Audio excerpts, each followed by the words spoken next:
E eu estava naquele momento, o Espírito Santo falou comigo de uma maneira muito clara. Ele diz, você está sendo ferido por um ataque maligno, porque você mesmo deu brecha e lugar a isso. Eu levei um susto. Eu falei, eu dei brecha. Como é que eu não sei? O que é que eu fiz? E o Senhor falou para mim, você abriu uma porta, rompendo sua proteção pelo pecado da maledicência.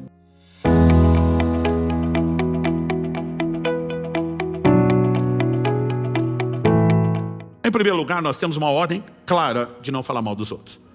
E se é uma ordenança bíblica, e a definição bíblica de pecado, 1 de João 3,4, é que o pecado é a transgressão da lei. Desobedecer à lei divina e falar mal é pecado. Né? Maledicência é pecado. Não é apenas um mau hábito, não é apenas algo que atrapalha relacionamentos, né? Ele fere a essência da nossa relação com Deus. É tratado como pecado. Além de ser uma quebra direta, uma ordem de não falar mal, é a desobediência também de um outro aspecto. Porque eu e você não somos apenas ordenados a controlar nossa língua a ponto de não falar mal. Nós somos também orientados a falar bem. Não só orientados, é uma ordem. Lucas capítulo 6, verso 28, Jesus no Sermão do Monte diz, bendizei os que vos maldizem. Ou seja, eu não apenas me abstenho de falar mal, eu preciso aprender a falar bem. Tiago capítulo 3, eu li isso semana passada, do verso 2 ao 8. Eu quero repetir só o 7 e o 8. E eu vou ler até o 12, Tiago 3. A Escritura diz, pois toda espécie de animais, de aves, de répteis, de seres marinhos se doma e tem sido domada pelo gênero humano. Eu acho impressionante a capacidade do homem de domar os mais distintos animais. Uma coisa é você pensar no cachorro, que a gente convive bem, né? Mas você olha desde a antiguidade, o homem domando os cavalos. Já tive lugares como na Tailândia, eles domam os elefantes e às vezes usam como montaria, né? Lugares como a Índia, você vê os encantadores de serpentes, consegue com música ter controle, né? Em parques temáticos ao longo do mundo, você vê os animais marinhos, orcas, golfinhos sendo adestrados, e a capacidade do homem de domar os animais é incrível. Mas Tiago diz, mais a língua, homem nenhum consegue domar, é mal incontido, cheio de veneno mortal. Alguns, além do veneno da língua, ainda correm para fora no canto da boca. Mas o texto continua e diz assim, com ela bendizemos o Senhor e Pai, também com ela amaldiçoamos as pessoas criadas à semelhança de Deus. De uma só boca procede bênção e maldição. Meus irmãos, isso não deveria ser assim. Você pode repetir comigo? Isso não deveria ser assim. Tiago continua perguntando, por acaso pode a fonte jorrar do mesmo lugar água doce e amarga? Meus irmãos, será que a figueira pode produzir azeitonas ou a videira figos? Assim também uma fonte de água salgada não pode dar água doce. A mesma boca não pode produzir bênção e maldição. Pastor, então só vou não amaldiçoar. Não, você não pode só não amaldiçoar. Você tem que abençoar, você tem que bendizer. Não apenas a Deus, mas falar bem, né? Bendizer no sentido de abençoar, não, né? Louvor no sentido de exaltação como culto às pessoas. É uma ordem bíblica. E a maledicência, ela quebra a proibição de falar mal e ela violenta a ordenança de falar bem. Então dá para chamar de um pecado duplo, né? Com a mesma coisa você conseguiu quebrar 2 mandamentos. Agora, a questão não é se eu e você temos que lidar com a maledicência, é quanto ainda temos que lidar. É quanto disso ainda tem dentro de nós. Não significa que eu e você não tivemos nenhum tipo de mudança, né? Mas Tiago, antes de falar da língua, no capítulo 1 e no verso 18, ele fala que Deus, segundo o seu querer, nos gerou pela palavra da verdade. Está falando da experiência de novo nascimento. Quando chega no verso 21, ele diz, portanto, deixando toda a impureza e acúmulo de maldade, acolham com mansidão a palavra implantada em vocês, a qual é poderosa para salvar as vossas almas. Né? Ele está falando de uma palavra que já nos regenerou, mas que agora tem que ser acolhida, não no nível do nosso espírito, onde ela entrou como semente incorruptível, gerando a nova natureza, mas agora ela tem que ser acolhida e abraçada para restaurar nossa alma. Vai mexer nas nossas emoções, na nossa vontade, na maneira de pensar. Por quê? Ele falou que ainda existe acúmulo. Algumas versões traduziram isso como vestígio de maldade. Quando eu e você nos convertemos, né, a gente pode olhar e muito do mal que esteve presente na nossa vida foi arrancado, graças a Deus. Mas normalmente ele deixa vestígio. É impressionante como os peritos criminais conseguem, pelos vestígios da cena do crime, às vezes conseguir saber que tipo de crime foi cometido.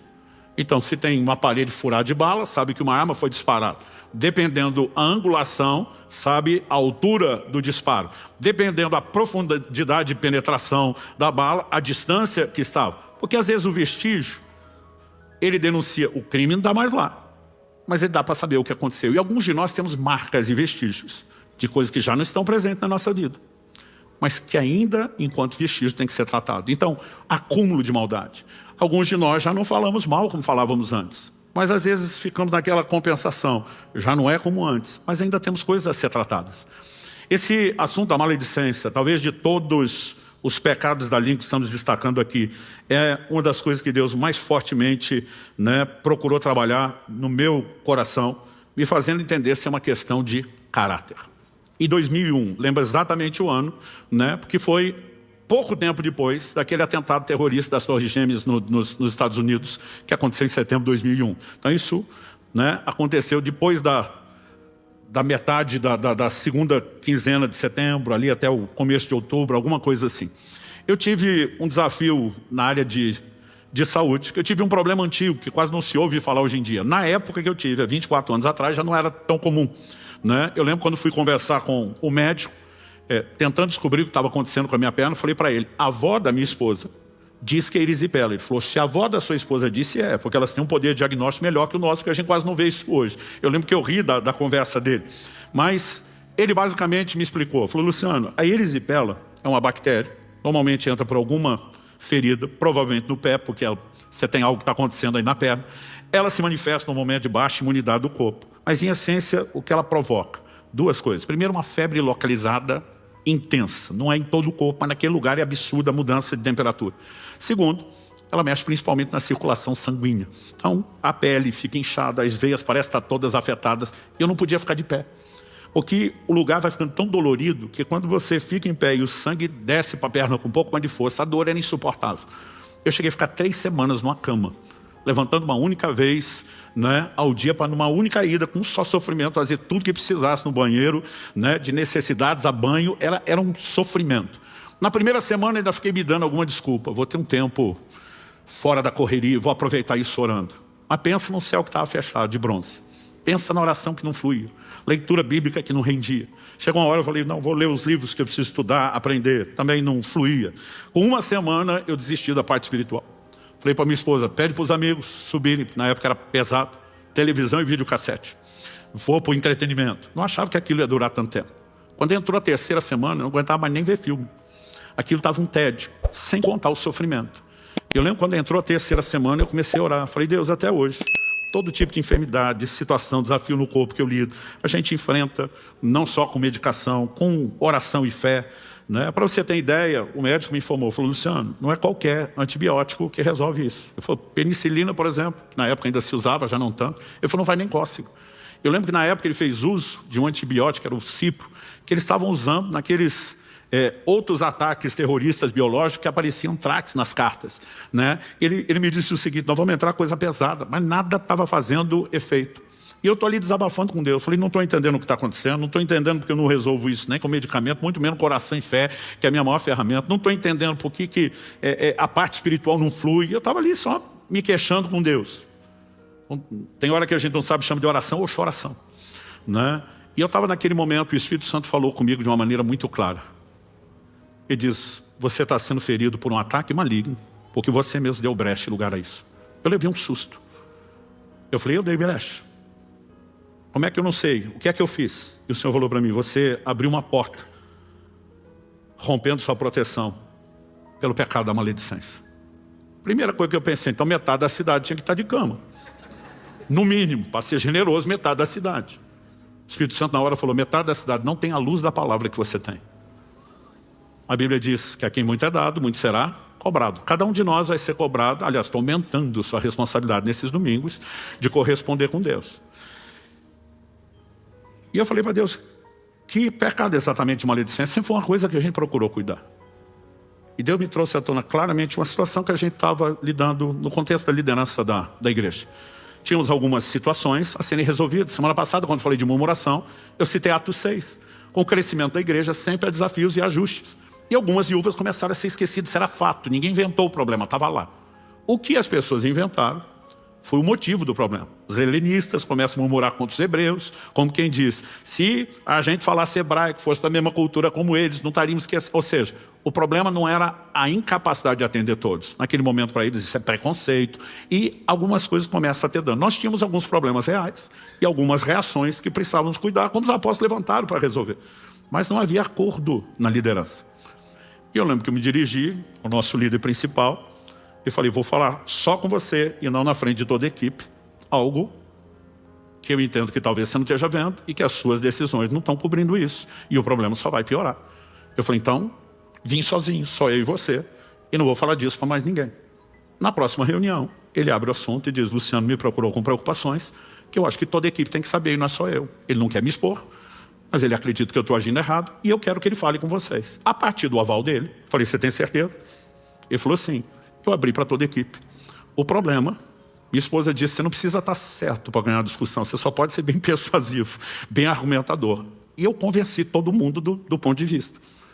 Mas ele queria que eu abrisse para simplesmente dizer que nós não pegaríamos o meu caminho. O problema é que todo mundo ficou com o meu argumento. Então, quando a reunião terminou, a gente continuava as reuniões extraoficiais, conversando entre a gente. Quando Deus falou que aquilo era maledicência, eu falei, pera. Eu falei só com ele, não falei na frente de todo mundo. Eu abri para os outros porque ele mandou. E o que eu estou falando agora com os outros não é nada que ele não saiba. Deus me disse, tem 2 tipos de maledicente, o falso e o honesto. Você é honesto. Mas ainda está cometendo a maledicência. O que precisava ser tratado na reunião foi, você continua fermentando todo mundo. E naquele momento, Deus me fez uma pergunta. E foi isso que me quebrou. Se você tivesse se colocar no meu lugar e enviar o seu próprio filho à terra para salvar a humanidade, que tipo de pai adotivo você escolheria para ser um espelho para o seu filho? Quais características você esperar nele? Puxei a folha de papel e comecei a escrever. Não deu uma coluna, fiz a segunda, fiz a terceira. Tudo quanto é bom adjetivo que você imaginar, eu tentei nomear naquele pai, porque eu pensei, se fosse para ser pai do meu filho, eu já seria exigente. Mas eu pensando como Deus, o padrão tem que ser completo. Eu enchi 3 colunas numa folha só, numa página só, de adjetivos. E quando eu terminei, falei, eu acho que isso aqui estava bom. Eu não sabia para onde ia a conversa. Foi nesse momento que o Espírito Santo falou comigo, vai lá para Mateus capítulo 1 e vai ver a minha lista a respeito da pessoa que eu escolhi. Eu fui para Mateus 1, 18 e 19, que eu quero ler com você. A Bíblia diz assim, ora, o nascimento de Jesus Cristo foi assim. Estando Maria, sua mãe, desposada com José, sem que tivessem antes coabitado, achou-se grávida pelo Espírito Santo. Mas José, seu esposo, sendo justo e não a querendo infamar, resolveu deixá-la secretamente. Tudo que a Bíblia diz sobre José cabe em 2 descrições, 2 adjetivos. Justo e alguém que não quis infamar, ou difamar, ou falar mal de Maria. A Bíblia diz que estão noivos, comprometidos um com o outro por casamento. E daqui a pouco José descobre que Maria está grávida. Você acha que a primeira coisa que passou na cabeça dele foi obra do Divino Espírito Santo? O maior milagre da humanidade está acontecendo logo comigo. Primeira coisa que ele pensa é que Maria foi infiel. Ele não vai sustentar o compromisso, casamento cancelado. Mas se José abre a boca e expõe, essa mulher está grávida, não fui eu. De acordo com a lei de Moisés, Maria teria que ser apedrejada. Ele podia pensar, fez mal para mim, eu acabo com a sua vida, miserável. O que muitos fariam. Aliás, por menos do que isso, nós já fizemos coisas piores. Mas a Bíblia diz, porque ele era justo, caráter. Ele diz, eu não preciso difamá-la. É só não entrar nessa relação. Ele também não age só por impulso. A Bíblia diz que enquanto ele está ponderando as coisas, o Espírito Santo diz, ei, agora Deus vai visitá-lo, explicar, dar o outro lado da versão, dizer o que ele deve fazer. Mas até que ele entenda, ele já tinha um posicionamento. Eu não falo contra essa mulher. E Deus me disse, tudo o que eu precisava em alguém que seria o espelho para o meu filho era um padrão de caráter que não difame ninguém, nem quando acho que tem motivo. E o chão sumiu debaixo do meu pé. Eu nunca tinha olhado para isso como um traço de caráter tão importante, tão necessário. O que é que se espera de mim e de você, meu querido? O apóstolo Paulo fala em 2 Coríntios 12, 20. Pois tenho receio de que, indo eu até aí, não os encontre na forma em que gostaria de encontrá-los. Epístola onde está trabalhando o aperfeiçoamento da santidade. E diz assim, que haja entre vocês briga, inveja, ira, egoísmo, difamação, intriga, orgulho, tumulto. Todo o resto a gente iria, encrenca. Mas por que a gente aceita a presença da difamação no nosso meio? Como se fosse algo que deveria ser encontrado nas nossas vidas. Gente, pecado, falta de caráter, gera não apenas desconexão na comunhão com Deus, problema com os irmãos por corpo de Cristo. Mas qual as consequências? Até que ponto insistir nesse pecado pode nos levar? Primeira carta de Paulo aos Coríntios, capítulo 6, de 9 a 11. Vocês não sabem que os injustos não herdarão o reino de Deus. Não se enganem. A frase não se engane, ele está falando para os crentes. Nem morais, nem idólatras, nem adúlteros, nem afeminados, nem homossexuais, nem ladrões, nem avarentos, nem bêbados, nem maldizentes, nem roubadores herdarão o reino de Deus. Alguns de vocês eram assim. O problema nunca foi o passado. Ele diz, mas vocês foram lavados, santificados, justificados em nome do Senhor Jesus Cristo e no Espírito do nosso Deus. O problema não é se no passado você foi roubador, se você foi imoral, se foi idólatra, se foi bêbado, se foi avarento. A questão é, depois da conversão, vai se manter nesse lugar? Vai voltar para isso agora? E no meio da lista, ele coloca os maldizentes. Ou seja, eu e você precisamos olhar para isso com seriedade. Enquanto a gente ficar tentando justificar e dizer que não é tão sério, não é tão problemático, não é tão pecaminoso, não tem consequência, nós não vamos vencer nessa área. Os maledicentes não fazem mal só aos outros. Eles estão fazendo mal a si mesmos. Provérbios 13:3 diz, quem vigia suas palavras conserva a sua vida, mas o que fala demais arruína a si mesmo. Então, ele não está gerando problema só para os outros. Ele está trazendo uma desconstrução para a sua vida espiritual, não só relacional. Quando me recuperei da erisipela, e foi muito rápido depois do arrependimento, eu fiquei com uma cicatriz que eu vou lembrar para sempre do assunto. Porque a febre localizada, como eu disse, era tão forte que minha pele necrosou, queimou de dentro para fora. Então, o organismo precisou repor no local específico toda a pele. O médico que estava me acompanhando falou, não tome sol, isso é pele nova de bebê, vai reagir diferente do resto. E eu ficava de bermuda na sombra, sem perceber que o mormaço teria o mesmo efeito. Nos primeiros dias ele já olhou e falou, cara, você está expondo isso. Não, eu estou na sombra. Ele falou, mas você está sendo afetado pelo calor. Você tinha que estar enfaixando, protegendo isso até recuperar bem. Vai ficar manchado. Foi ainda dá tempo de reverter, porque está pouco, começou. E recomendou a pomada. Falei, não, doutor, não precisa preocupar com isso, não. Você não tem noção do como essa minha canela é escura. Quando eu saio de bermuda, todo mundo fica olhando, né, o que é aquilo. E eu tenho um lembrete para o resto da vida. Não entregue a sua língua à maledicência, nem que seja honesta.